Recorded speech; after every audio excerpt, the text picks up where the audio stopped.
From the Great Basin to the Rockies to the four corners of Utah, Colorado, Arizona, and New Mexico, this is KMMU Main Street Media Utah coming to you live.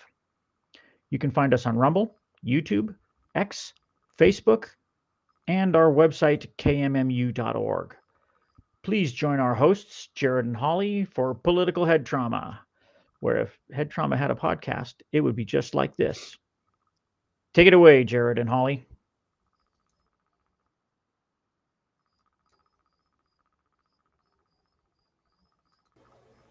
Hi, everybody. Except it's not Jared and Holly tonight. Nope. Hi, everybody. It's Holly. Jared has been called into work, but if he can make it tonight, he's going to join us in just a bit. Fingers crossed that he can. But tonight, I've got Mr. Producer, Dwayne, is helping me with the show tonight. And I'm so happy and so grateful from KMMU, our partner in all of this. Please follow us, like and subscribe if you have enjoyed the content. Remember to make a comment because it helps us fool the algorithm and get in front of more people. So I'm really excited tonight because Tooele County just finished off their convention last night. 2025 is in the books. And I have been once again trusted to be elected by my delegates as the county chair. And so I won my election last night. I'm so grateful. We also have a new member of the election or the leadership team, Kevin Mako. He is my vice chair. And Christina Barnum, she is our secretary, and she was serving as secretary. And Mike Stewart is back at it again as he is left for a while. Now he's back, and he is back with a vengeance. He is our treasurer and also was elected to our SCC. Chad Saunders has kept his seat, and he has also been reelected for the SCC. And we have a new member. I'm so excited. One of our precinct chairs and one of the hardest working people, I think, in our county politically, and that is Kay Pratt. So she is going to be a new member of the SCC. So I am so grateful to all of those that showed up and made it to convention, both state delegates, some of our central committee, precinct chairs, vice chairs, but especially our county delegates. We had a lot of county electeds come and share an update with what's happening in the county, and the future looks bright, folks. We're really excited. And then we also had our Senator Scott Sandel. We had our two reps, Nicolene Peck, who's a very big part of our show, as well as Bridger Bullender and Marlo Oakes. We had a message from Celeste Malloy that was really amazing. Mike Lee, Celeste, and Senator Curtis, they were all in DC working on a big, beautiful bill right now. So they were unable to attend, but we were grateful for the message, and we want them there working and getting that bill completed. I know Jared is really hoping that we get that no tax on tips and overtime put into motion, which is in this bill. But they've been working sometimes 20 hours at a time. But they should all be coming in for the convention tomorrow, which is happening in Utah Valley College, right? UVU? UVU. Utah Valley University. So that's state delegates. The public is welcome. They usually need to do a check-in. Jordan, hi, Jordan Lott. Last time when I was doing the show without Jared, he told me that you made comments and I didn't get to see them because I am not technically savvy and couldn't read them. So I'm doing great. I'm glad you're tuned in, friend. I am so appreciative of you, and I really, your support means a lot. So thank you for tuning in. I don't see us on Facebook, so I think I need to figure that out. Let me check your Facebook thing and see if it's streaming. Let's see what it says. Then we have to go look. So tomorrow, for you state delegates, I hope that you've gotten all the emails We've done a resolution meeting. Our party did host one so that we could go through all the resolutions from the sponsors themselves. That was very interesting. As a state delegate, I think I know how I'm going to vote on resolutions. And there's some good ones. One of them is regarding property tax. And I think it's a genius resolution because I forget the name of the sponsor now. I'm so terrible. I should have written her name down. But property taxes should be based on purchase price of your home, not value, not market value. And once your home is paid off, then your property tax should go down even more. And I know what the argument's going to be from legislature. How are we going to fund education? Well, let's figure out a way to make education better. And I don't know. I think that keeping the taxes, property tax to me is terrible because you never actually own your home. Try missing one payment from the government and watch what happens. And they'll take it for far less than what you realize.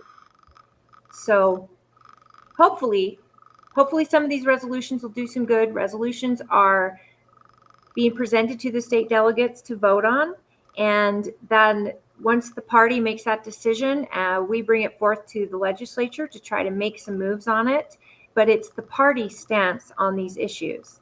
And that's very important because that's what a party is for, is to move the voters' will forward. And that's what the SCC, the State Central Committee's job is. And I mean, this is some good things that we're looking forward to. There's some other things that I didn't really like, but I think it's great. I look forward to the debate. I hope we have time tomorrow to have some debate. It will be a shorter convention than the last one. I hope so. Yeah, and we're using paper ballots tomorrow.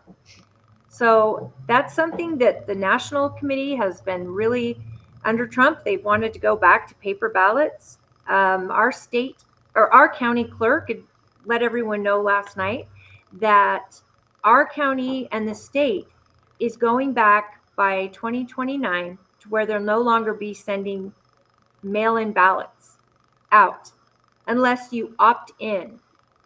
And to obtain a mail-in ballot, you must prove identity and all of that. So we're going back to the way it was when it was rare that you got a mail-in ballot. They'll also be focusing on moving voting locations, opening up more voting locations. And that's going to be a slow roll, but she let Twilla County know, and it's going all over the state. Now, I'm biased. We have the best county clerk in the whole state. In fact, the whole nation. But No. Our clerk is better than yours. Okay. I'm sure that mine is better. She's my dearest friend, and I absolutely can't believe it. She's a numbers gal, and she is the most fair, honest human being I've ever known. Her character is stellar, and I couldn't ask for a better person to be representing all of our county members, and fairly, honestly, and with precision. So that's a shout out to Tracy Shaw, by the way. So tonight we are going to welcome Stafford Palmieri. Okay, I'm terrible. Her last name is Siebert? Stafford Palmieri Siebert, I think. She's going to kill me. But she's running for this state party secretary. And Olivia Dawn Horlocker Williams, I think is her full name. She is also running, and she's been on another one of our shows on KMMU.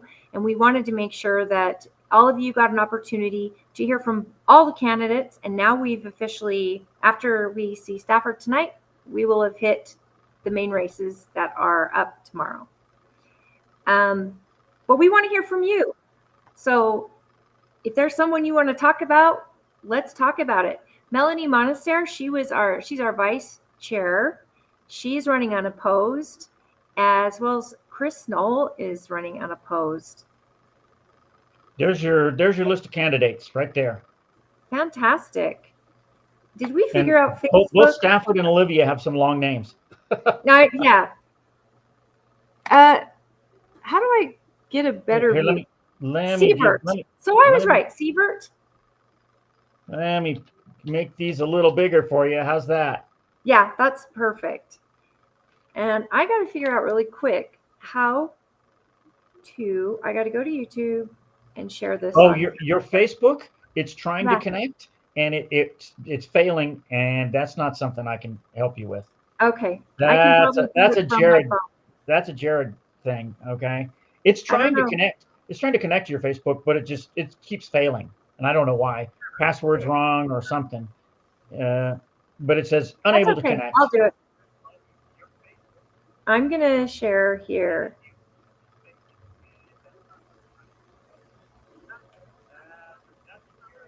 All right. So anybody that wants to chime in, we are happy to engage. If there's current events, I know Trump. I'd like to start out with Trump and his last 4 days in the Middle East. He got an amazing welcome from Saudi Arabia. That was an incredible welcome. I mean, did you see that with the jets flying beside him? And then on to The purple Qatar. carpet and a mobile McDonald's. Mobile McDonald's. And most people thought purple carpet. I'm seeing all this. Oh, they couldn't even give him the red carpet. The purple carpet is the greatest honor because it is royalty. It's what they roll out for their royalty. And I'm really proud. I was proud to see our president both in Saudi Arabia and Qatar. And by the way, the prince, is he a prince of Qatar? Yes. He called it Qatar, not Qatar. I don't know if you noticed that, but welcome to Qatar. Why are our press calling it Qatar? And then they're like that. They're offended if you don't call it that. So that was cool.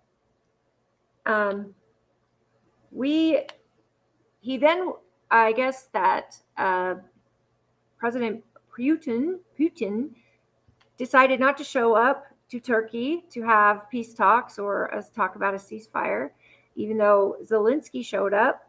But I think what I'm understanding from what I've read that he doesn't want to be there if Trump's not going to be there, and Trump wasn't going to go unless he was asked or requested, and so he didn't make that stop. So we have to wait a little bit longer for that to happen. But I think that Trump is doing great things. He went on to the EU, and he also got a very warm welcome there.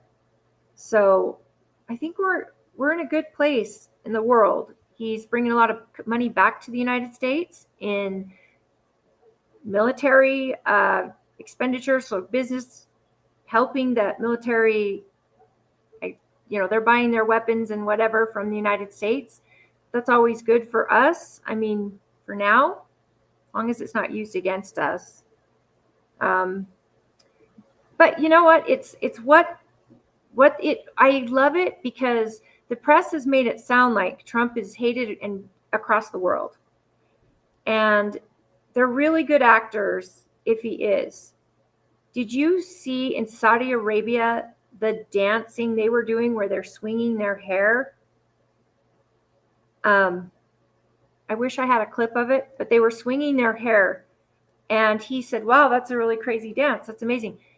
People don't realize how much of an honor that is, especially in Saudi Arabia. Women are not allowed to show their hair, but they're allowed to do this in honor of the guest. And that was really incredible. Well, I think the media would like for us to believe that Trump is doing badly, but I don't think he is. I really don't. I mean, the evidence shows that he's brought back a little respect. Even Keir Starmer, the the British Prime Minister, Yeah. he's sounding very MAGA-ish. Oh, borders and oh, this and that. I'm going, okay. Yeah, Right. he's changed his tune, hasn't he? Let's make a deal. We don't like these tariffs. Let's figure it out. Yes, and I think Trump should be highly considered for a peace prize. I know that people say there's no way, but if he can get peace talks happening with Israel, or at least get support for Israel again around the surrounding nations, if he can get peace, we need peace between Pakistan and And India. India. I mean, that's got to happen, and I think that Trump's got a great relationship with India, Modi. especially. Yeah, Modi is the Indian prime minister. Yeah. And I've seen somewhere that he's on the short list, like he's being considered. But I think that number one, too, is to get peace in Russia. Um, it has to happen. Too many people are dying, and Trump has been absolute on that. This is nothing but death over this meaningless war. Now, I know it's not meaningless to the people fighting for their property and their land and their sovereignty. I understand that. But I'm hopeful that they can come to an agreement. I don't know what that agreement would be. I'm hearing that, certain cities they get to keep, Russia would get to keep. Um, I don't know. Zelensky's ready for peace talks, but is it because we've quit filling out checks? He's It's been pushed to it. it's the money and just the pressure. He's caving to some pressure. Well, and then That would what's that Putin's would be deal? my guess. That would be my guess. I mean, he wants to come to the table, but I mean, so many people have died there. Yeah, An entire generation of Ukraine men is gone. I yeah, mean, Russians too. They're dying. Of course, the Russians have a lot more men, but it's just sad to me. And it's like so like I sad. told you, I've been anti-war since Vietnam, and I mean, it just seems senseless to me. There are reasons, and yes, Ukraine is a sovereign country, and yes, they've been invaded, but you have to look at the history as well, and the fact that you know half the people in Ukraine speak Russian, and Russian and Ukraine are not that different, but that whole eastern portion of Ukraine is native Russians. So It's true. anyway, And we have a duty, I think, as our country. We don't need to be the world police. I please, like peace through strength, but I think Vietnam was a political war, and we're learning more and more. My father fought in that war, drafted. Both my fathers, my stepfather as well. And I think about how senseless. I mean, JFK was probably partially hunted down because he was ready to pull out of that war. I mean, there's so much new stuff coming out, and it's I just wish it didn't have to get to this point. I feel like we're in a place where people should be able to figure out their differences. Nuclear war shouldn't even be on the table, and yet Turkey, or excuse me, India and Pakistan are both threatening it. And Pakistan's biggest thing was, we have six things that we will go to nuclear war over, and one of them is you hold our water from us, because India has the ability to stop their water. That's huge. That'll wipe out a nation. So there are two sides to every story, of course, but hopefully cooler heads will prevail, and there can be a come to the table and figure it out, and a compromise that can avoid the talks of any nuclear weapons or war in general, because it's needless, and it's not the aristocrats that go there and die. It's our kids. yep, It's our kids. And the people that make decision for war are rarely the people that have to send their own children off. It feels like that to me. Now, there's exceptions, and some children will go no matter what, because it's inbred in them to be patriots and want to fight for their country. And you couldn't stop them if you tried. Those are the people that are born to be soldiers. Um, I hate senseless, needless death. And it feels like that's where Ukraine and Russia are. And I don't love that. So I'm hoping. Well, it bleeds over everywhere. It's the same thing uh, with Gaza and Israel. Pretty senseless, and then we start looking at nuclear war there because if Iran gets involved, they're building nuclear weapons, and we're trying to stop that. But I mean, it's just so senseless. I mean, It really is. It really is. Palestinians. I mean, they've obliterated Palestine, Gaza. They've obliterated it. There's nothing left. Well, tell me what you think while I'm sharing this. Tell me what you think would be a reasonable solution. I know I'm asking you to solve a 1,000-year battle, but I mean, where they're at now. Well, I will tell you, I was in Beirut in 1973. Okay, it was Wow. a beautiful. It was a huge resort, hotels, beachfront. I mean, it's just it was beautiful. And then war hit them, and it destroyed the whole country.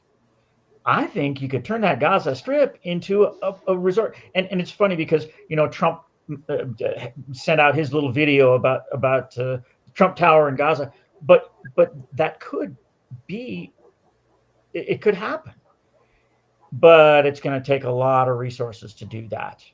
I mean, and truly, I believe you cannot really negotiate with terrorists, but the Hamas is not that big of a piece.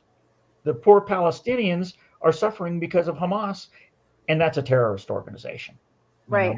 And I think after the October mess, that there's a lot of Hamas that's gone. Let's settle this. And who can do this? The Donald. He could probably do it, and I agree. he's made motions toward it, and some of it's a little funny. I mean, even though this is not a funny situation, when I saw the big golden Trump Tower in the meme that he put out, I'm going, okay, okay. Well, I'm is he? dubious. I'm It. dubious, but it's not a bad idea. I agree. I think it's a great idea. If you can get safety in order and you can get where people feel safe, but there's a lot of Palestinians that travel to Israel for work, Yes. but there's no Israelis that travel to Palestine for work. So No. we have to be able to create an environment where Palestinians could also have jobs there. They could build homes and build a life. They've got to get rid of the cancer that is the terrorism that is keeping them down and is haunting Israel every 5 seconds. Well, and like you said, this is a conflict that's been going on for a long, long time. The Middle East has been a hotbed for thousands of years. Uh, and so it's not going to be an easy task. It's Nope. not going to be easy. Well, I'm excited that tonight we are going to have Stafford joining us, and I believe she's here. There Do you she see is. I her? see her. I'm gonna let you talk to Stafford, and here, let's bring her in. And Hey, then Holly. Hi. Hi, friend. This is Dwayne, Mr. Producer. He's my IT guy. Nice to meet you. You guys would get along great. You both yes, I'm are I'm a all data I'm a database person, Stafford. Good to meet you. Ah, Good to meet you. nice to meet you. okay. And Well, I'm gonna let you guys talk. There's no reason for me to hang out here anymore, Holly. You've got a much more interesting guest than me. Okay. I couldn't do without you, friend, and I really appreciate you. Thank Well, you so much. congratulations to you on your GOP board. Okay, and Thank you. I Congratulations to will you. I will Stafford, probably he's part of leadership. Tell her you're in Summit, watch Wasatch. Yeah, Wasatch. Got it. But yeah. tell her what your position is. My position is called media specialist. Okay, it's a fifth Ah, seat. It's a fifth seat, and I'm taking care of the social media and the website and the email and the data. So Nice. we That's don't have actually, that it's in our actually county. yeah, it's actually a fifth position that came in up here a couple of seasons back, and Actually, who was here before was Brentley Eason. Got it. So Just one I of the have big greatest shoes to fill. people. I have big shoes to fill. Absolutely. Yeah. Well, they're in good hands. Thank you, All right, Mr. ladies. Purdy. I'm going to exit and let you guys talk about the big event tomorrow. I'll see you there, Stafford. I'll be there. All right. Come visit my booth. Okay. So you have been actually at UVU tonight, getting all ready for tomorrow's big day. Yep, that's right. I'm actually sitting in my car in the loading dock because I was just setting up my booth for tomorrow. Right at the front, you're going to bump right into my booth as the delegates walk into the booth area. So Excellent. yeah. Well, I have to thank you for coming to Tooele County. It's always nice to see you when you come out. It's so great to have the party secretary, and that's what you do now. It's what you've done, and you were actually chosen to do it again by the SEC. That's right. You'd stepped down and then you came back, right? That's right. Because you were running for another office. Hmm? So, I mean, people don't realize that, and you've already served 2 years, but what an amazing 2 years it has been. You've gone through a caucus now, gone through conventions. So let's talk about what your job is. For those people that don't know what the party secretary does, please tell us. And one of our guests before was Katie, who is running for the Democrat Party secretary.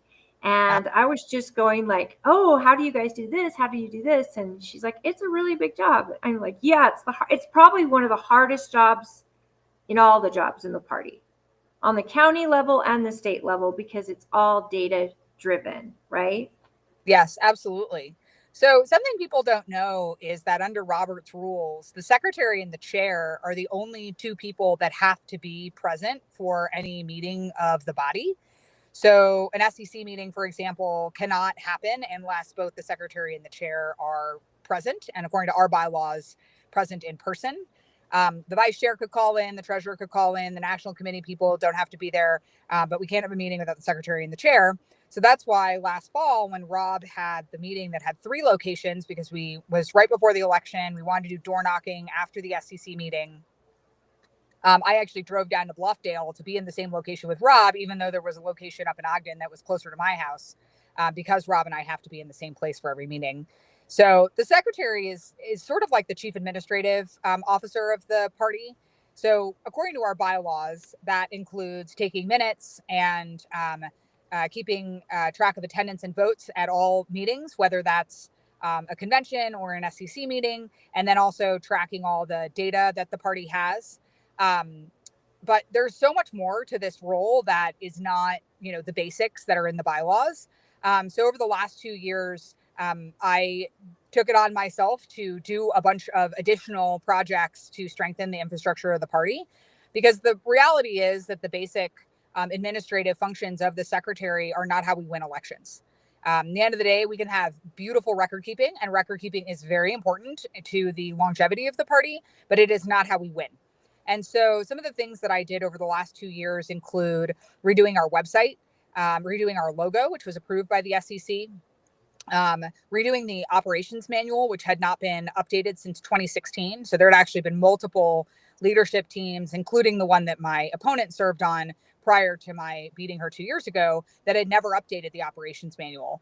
And I actually have been a CEO of a technology company, and I know how to do operations. And I read the 2016 operations manual, and it was not really an operations manual. It's not very useful.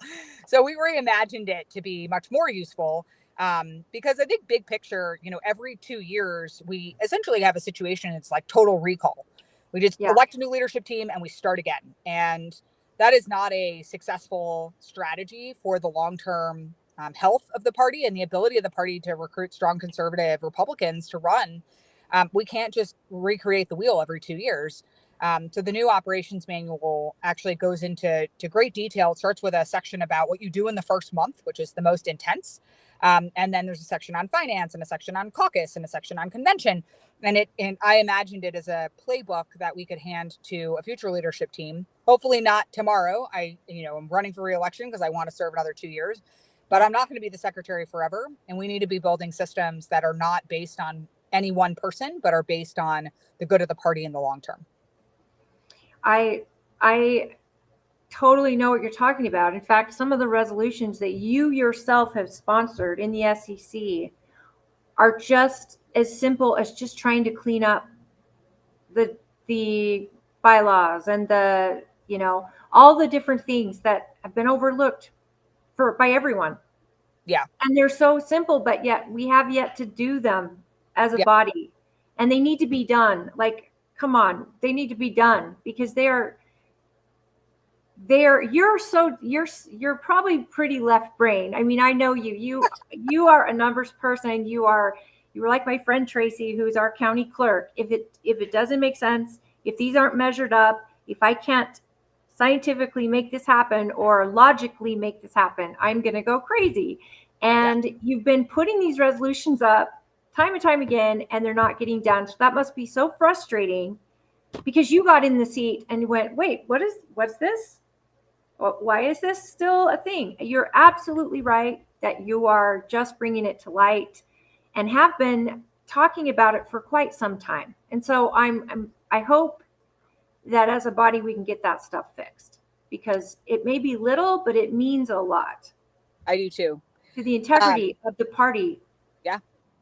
Yeah. And this goes to my point about the longevity and the long-term success of the party.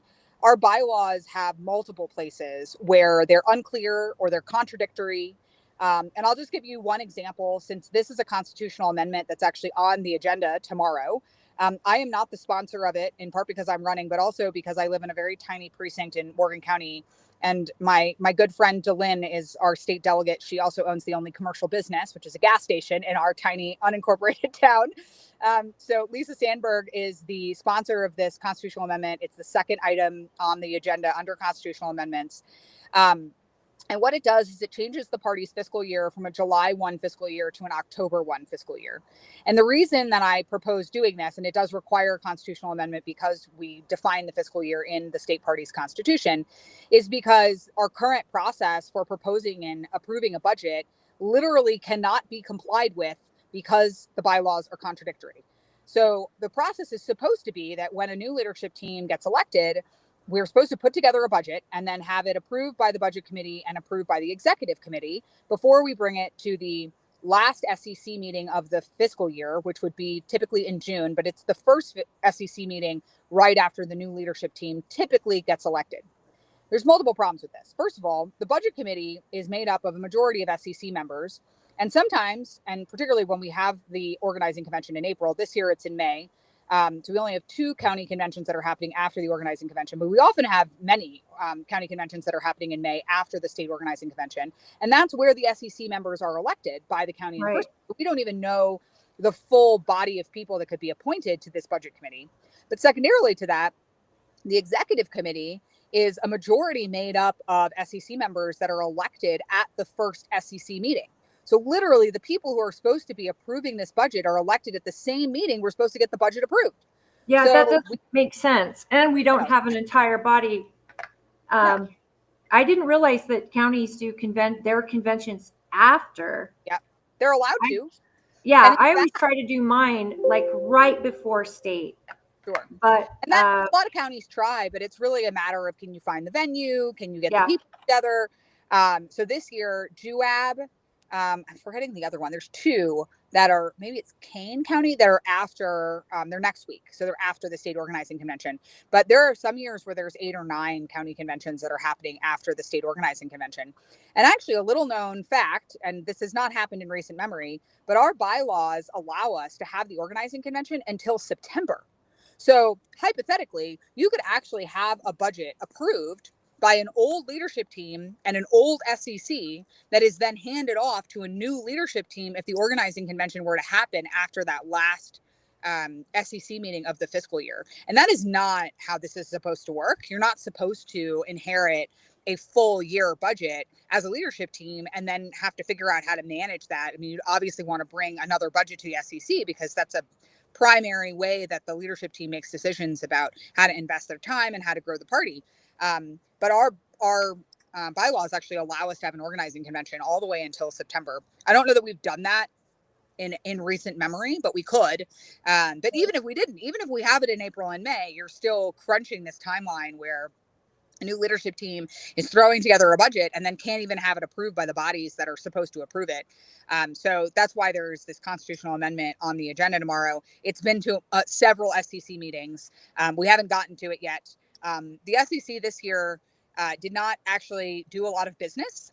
We had multiple meetings where we argued about the agenda, which was a little frustrating, but I'm optimistic that moving forward, I'm going to try to chunk out these proposals and bring them to the SEC in groups so that we can actually get some more business done, because a lot of these changes, they're just overdue. We're just talking about stuff that shouldn't honestly be controversial, like changing our fiscal year. And just, in case any of your listeners are curious, I did double check that the RNC and Federal Election Commission did not care if we changed our fiscal year, just to dot my I's and cross my T's. Right. So in any event, there are lots of changes like that. We passed a handful of them, ones that I proposed, but I went top to bottom through the bylaws and I looked at all the places that either our leadership team had experienced an issue or where the bylaws were just confusing. There's another section that's about the computation of time. And I cannot tell you how many emails I get as secretary, people asking me when things are due. And it's because the bylaws are just written in a way that's just incomprehensible. That is not a way to build the party. The bylaws should be easy to understand, and we shouldn't have to spend a whole bunch of time trying to figure out when, things are due, when the answer is actually pretty clear. It's just not written clearly in the bylaws. So a lot of my changes don't even change the intent. They just clean up the wording.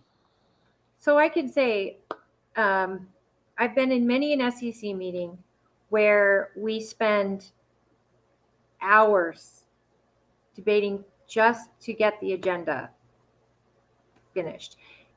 Your job, Rob's job, is merely to facilitate this meeting. Your job is actually more to make sure everybody is noticed of the meeting and on the deadline, the schedule, and to answer questions regarding the meeting. We offer the meeting both in Zoom and in person.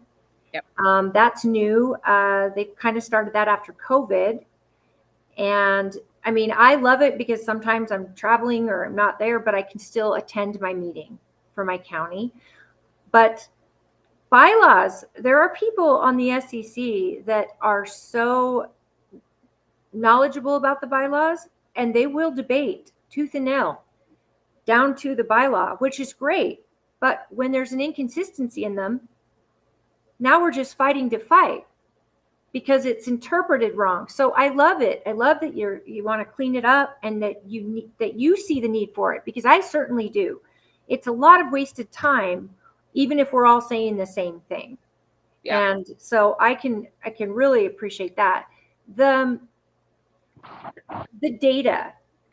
So you talked about last night when you were talking about the data. Can you tell us about your experience from when you were elected to, for example, the emails you had for registered Republicans, or the data that we had back then compared to now?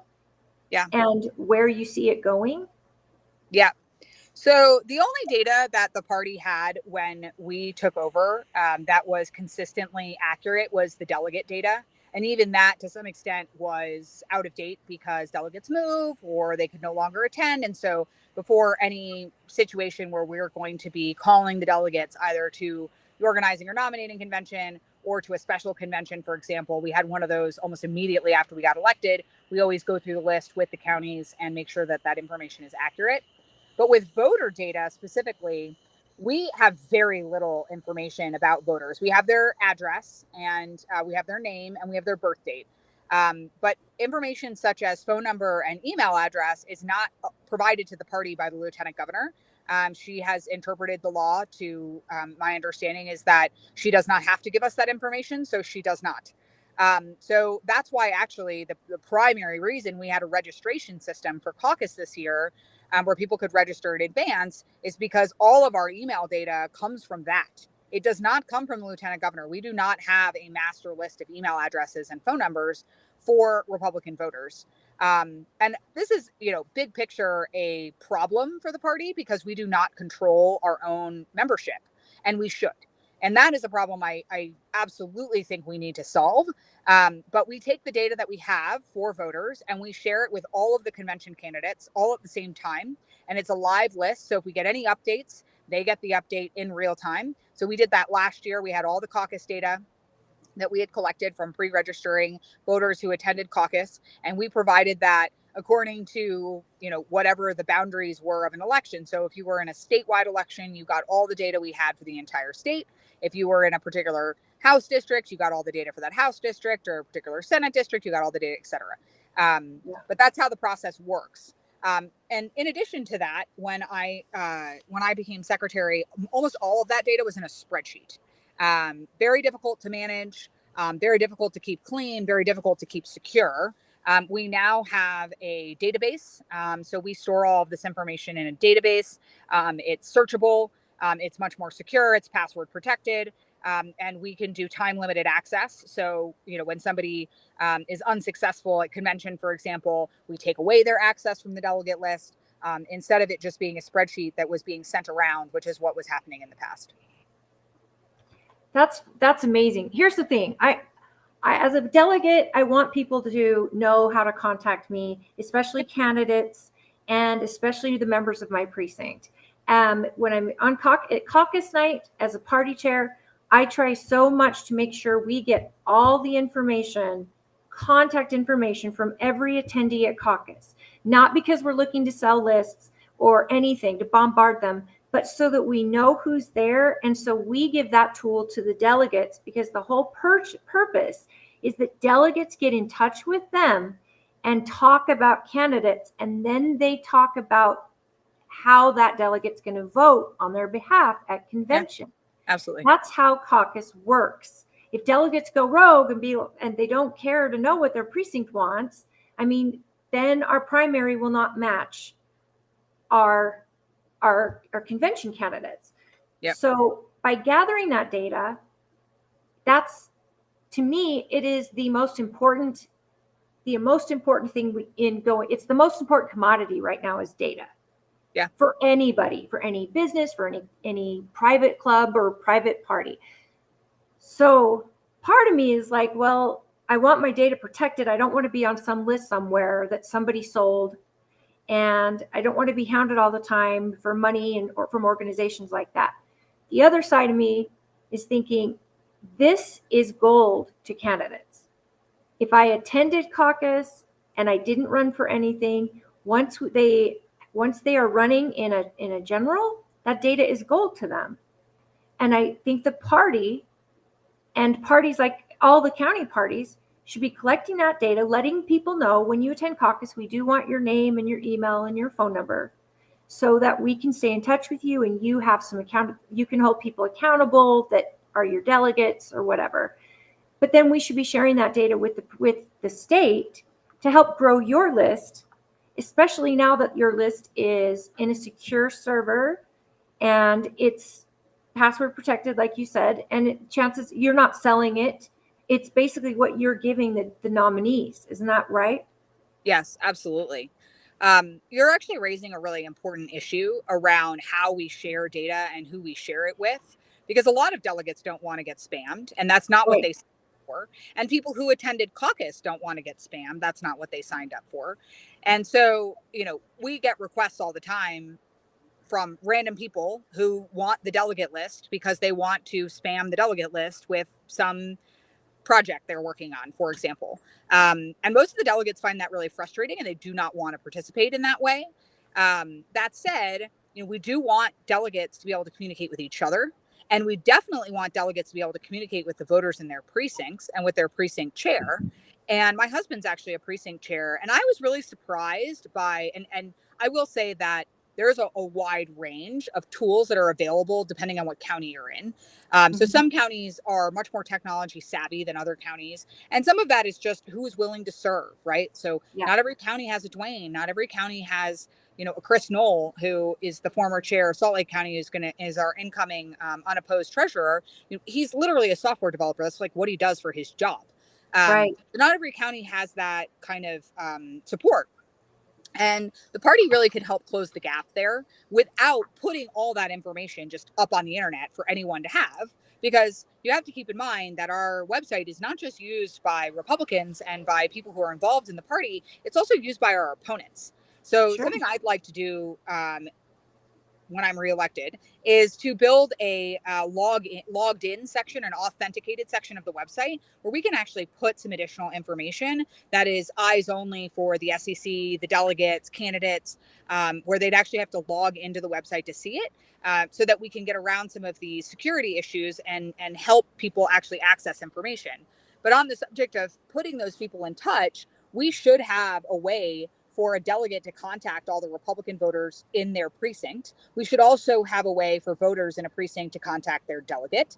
And we should have a way for the delegate to let their precinct chair and or their county know that they're moving, their address change, their status change, whatever it is.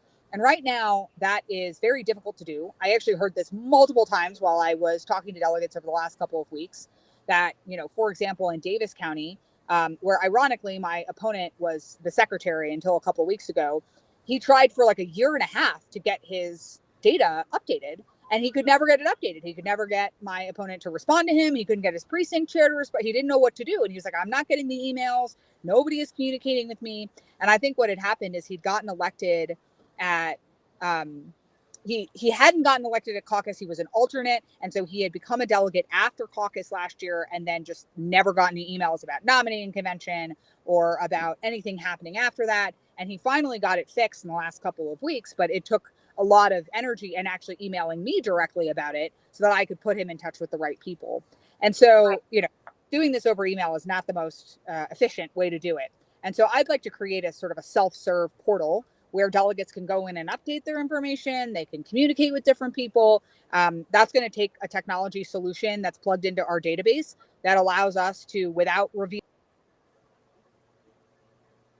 Oh no, I lost you for a second. Happened? Sorry. You just went dark for a without second. People revealing their contact information, be able to communicate with those different people. So delegates with their voters, voters with their delegates, delegates with precinct chairs and their counties, and with the state party, because that's how this process is supposed to work. It's a representative democracy. So if the people you represent can't talk to you, then the system is not working. Well, okay. And I know this just going through getting prepped for state convention. The last thing I want is for a delegate not to. Are you still there, Holly? Yes. Can you not hear me? I can hear you. Okay, I lost her.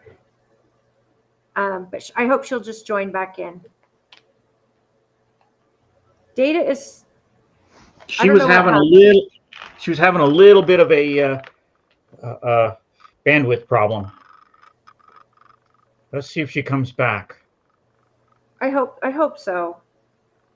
Because that is such a real deal. Yeah. Oh, there she is. She's back. Oh, good. I'm so sorry. I got a phone call and I declined it and it kicked me off. So I apologize. Oh, that's no problem. Can you turn your phone maybe? And we get. Oh no. Okay. I just see the bar. So as a county chair, working with our party secretary, trying to get all our delegates ready for state convention. I mean, our secretary sent everything out in April, and just a save the date and a Google sheet with, hey, can you make it? Can we just verify your info? I mean, we're trying so hard. And I know the state party's up against a deadline. I hate it when a delegate is falling through the cracks. And I also know that the convention committee, it hates it when people like me are calling them a week before convention going, hey, I need to make these changes. And they're like, the deadline's over. And so this idea of creating something that we can update in real time, or the delegates can update in real time without, my number one thing is I don't want to be spammed by 4,000 delegates. I don't want to be, I sign up for the job though, to have candidates sending me everything they want. I know that. I accept that as a delegate, and I hopefully get that same outreach from my own precinct, my caucus, people that attended. Yep. And I don't, So I don't see you. Oh, where did I go? But it does happen. Still here. I disappear. There you are.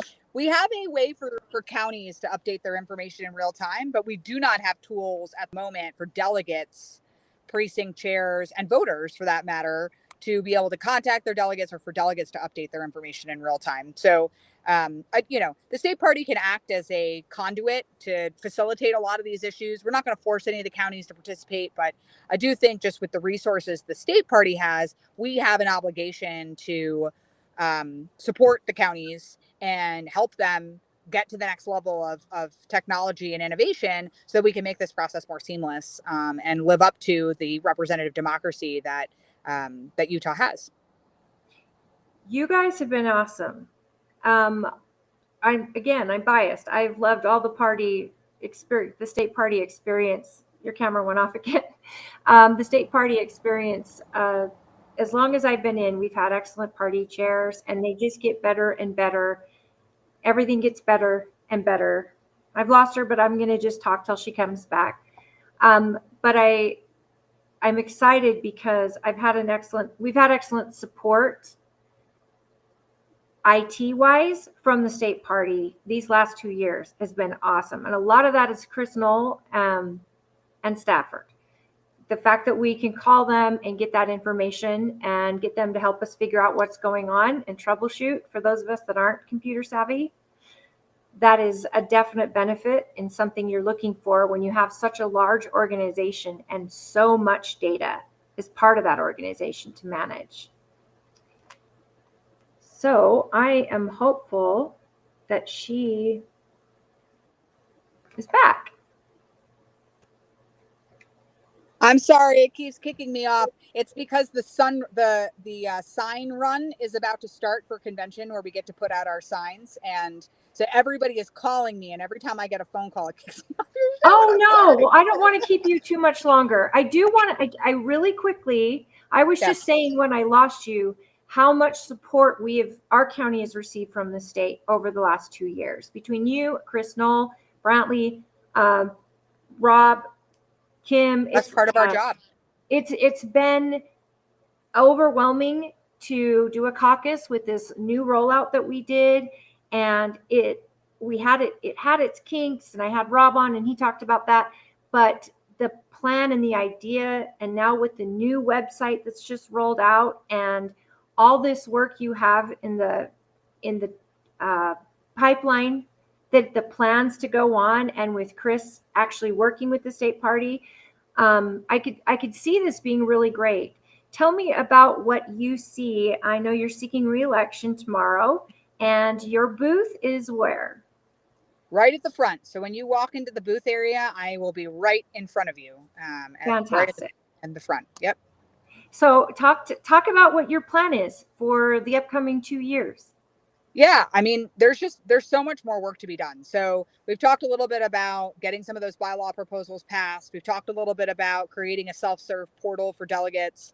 Some of the other ideas that I want to move forward with are getting a better volunteer program together. I get asked for opportunities to volunteer, and we did offer some opportunities to volunteer. The state party leadership last fall, we took multiple buses of people down to Arizona and to Nevada to knock doors for Donald Trump, but we don't have a comprehensive way of figuring out what to do with those volunteers. And so I'm unable to really leverage all that talent and put those people to work. So I think that's going to be a collaborative effort with the counties to find more ways to put people who want to donate their time and their talent to the party. Another project I would really like to undertake is to research what happened in the states around us. So Utah is the last bastion of red state in the West. We are surrounded by red states with big blue dots in them, and states like Colorado, which is a red state, but Denver and Boulder are so big and so blue that they basically, from a statewide standpoint, outvote everyone else. So the Republicans, with the exception of very local, Colorado has like 2 congressional seats that are Republican. They're in Western Colorado, and they also have some state house and Senate seats that are in Western Colorado. But the governor and the attorney general and the treasurer and all the statewide electeds, the 2 senators, they're all Democrats, and that's because they have a urban center that is overtaking the state.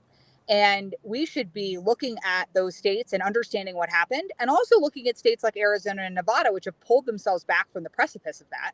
They both had been turning more and more blue over the last couple of years, and then went more red in the last election, so that we can think about strategically what Utah is doing to disperse population. Because in the end of the day, correlation is not causation, but urban areas tend to be more blue.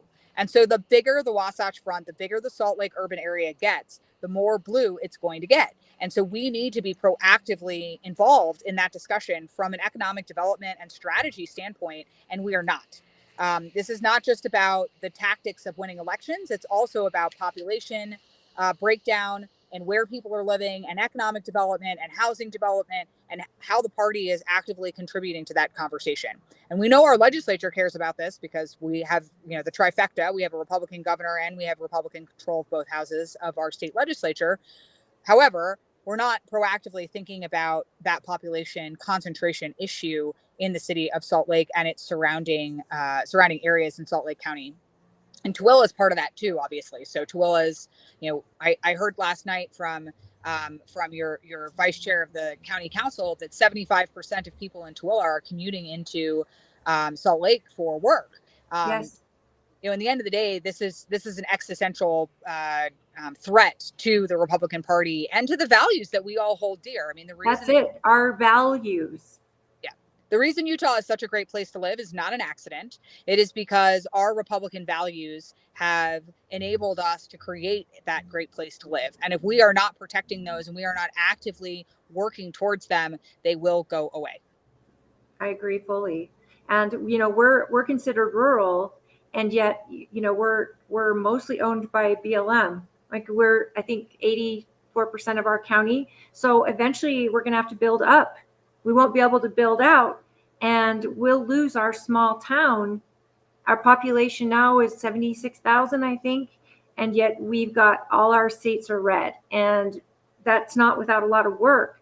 But right now, the leadership the representatives in this county are still working in that small town mentality. I think there is a handshake and trust. And there's also accountability when you're running into people at the local stores and everything. But in Salt Lake, it's like a culture shift. And we are one of the capital cities that is blue as can be.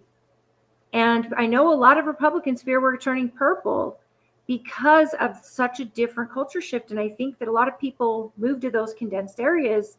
And I don't imagine they're voting any different. But maybe they're right. Maybe the party is missing something that the data could tell us how we can get those people who move into that area and keep them red, keep them supported by the party and our values.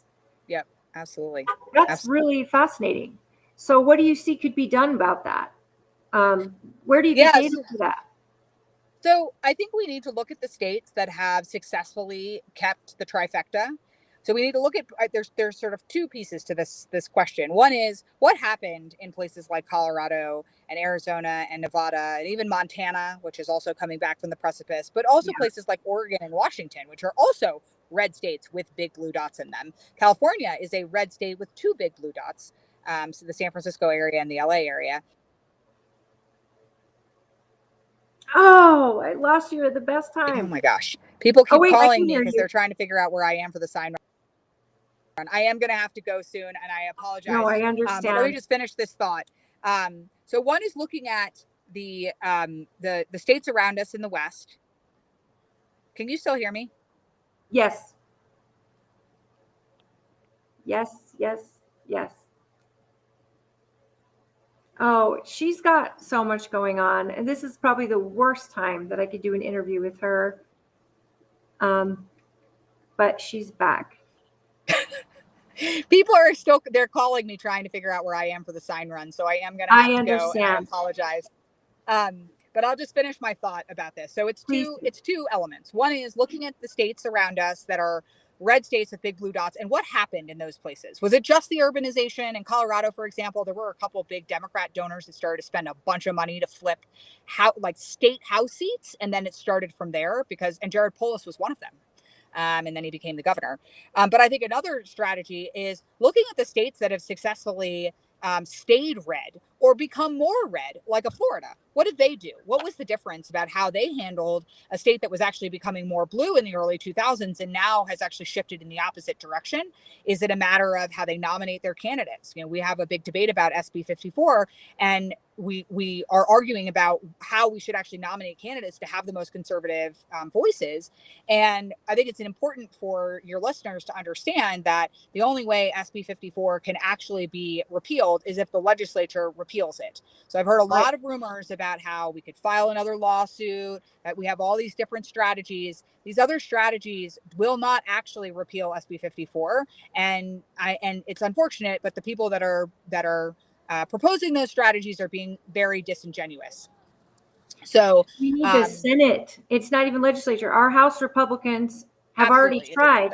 We need the Senate. And is it a fair shake for our senators to decide to repeal it? They could lose a lot because essentially the marketing of Count My Vote is so great that their constituents hear, oh, so you don't want to count my vote? You're going to end my right to. So it is a mess, but we've gone all the way to the Supreme Court with it. We've lost 2-1 there. We've gone bankrupt fighting it. So going forward, it is a legislative decision, a senatorial decision at that. Yep. And this is, I think, the SEC and a lot of delegates, I think, have been told that somehow we can do something about this through the state party's bylaws. That is not true. The bylaws are secondary to state law. We have to comply with state law, and SB 54 is in state law, and the SEC cannot amend state law. The legislature amends state law. Right. So this is a confusion point that I think has driven a lot of division in the party, because even candidates we're going to hear from tomorrow are telling people that it is possible for us to repeal SB 54 as a party. No, but we've tried that. Correct. And some of those candidates even were in the legislature and never tried to repeal SB 54. So, ultimately, I think at the end of the day, the strategy that our leadership team has employed, which is to be much more actively involved in the legislature, has been far more successful than any of these empty promises to try to get rid of SB 54 that aren't going to work. I agree with you. I know you have to go. I know that it's really difficult because we could get lawsuits all over from candidates. Absolutely. And that would require us deciding who's Republican and who isn't. And in this climate, why would we divide our party like that? That's how you lose seats. That's absolutely how you lose seats. So unity is important. Yeah, it's also how you waste a bunch of money getting sued. Absolutely. That we could be spending on candidates. We will see you tomorrow. I will be there, and I hope all of the delegates will stop by and talk with Stafford. And is there anything else you want to say before you go to your sign stuff? Yeah, I think that my track record speaks for itself. I was recruited to run 2 years ago because we were just doing the basics, and we weren't even doing the basics very well. And over the last 2 years, I have taken on almost 10 projects that are above the written scope of the secretary because they were important, such as the website and the logo. But even I vetted some software that we now offer for free that's door knocking software for candidates. Different tools that I've put in place because those were the right things to do, and that's how we're going to win. And so I've done the work, and I want to keep doing the work. I might be crazy for doing that. This is, Rob and I joke that both of us could quit our jobs and do this full time because it is a full-time job. Right. But I've actually gotten the work done. And my commitment to you is that I'm going to continue to get the work done for the next 2 years, and also be open to your ideas. I've gotten a lot of my ideas from the delegates directly, like this self-serve portal that came up in a number of my conversations with delegates. And so I would just couple things. Come visit me in my booth tomorrow. And if you have other suggestions, not just tomorrow, but in the future for how we can make the party better, things that are frustrating you or questions that you have, you can email me at Stafford. So that's my first name at electstafford.com. That email address will continue to exist. You can also, assuming I win tomorrow, email me at secretary.utgop.org. And I would love to hear your suggestions for how we can make the party better, because that's how we grow. That's how we win, is by working together and doing the work. And so that's my commitment to you for the next 2 years. I'm grateful to you, friend. And I'm sorry we didn't get to talk about National Convention, because that was such an amazing time and an amazing experience. I wish you all the luck. I know that it's going to be a very tough race. I think you've been handling it with grace. I appreciate that. I hope that, I just hope that honesty prevails, and your specialty is literally IT. And that's why people asked you to run. Yeah. And you're doing for the party what you could make tons of money doing for yourself. And I mean, we both know that. It costs as much because it takes me so many hours, Yeah, and that is the things that you're good at in life is what you're bringing to this party. And so I'm grateful to anyone who is serving in a role voluntarily with your specialty. I mean, what you do, I probably could never do or understand, but I'm grateful for the support that we've gotten from you and the state party over the last 2 years.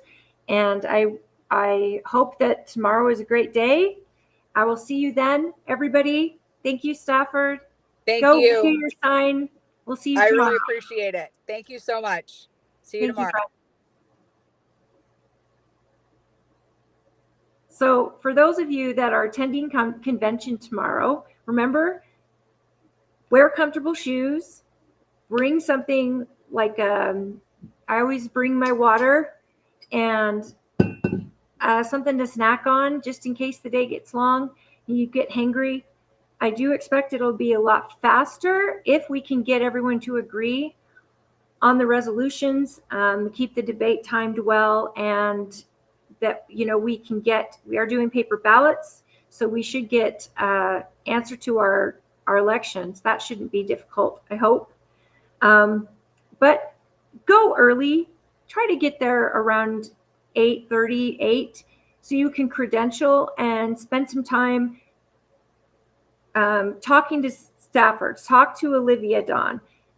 Talk to Phil Lyman. Talk to Rob Axon. And then talk to Melanie, our vice chair, who's running unopposed, and to Chris Knoll, our treasurer.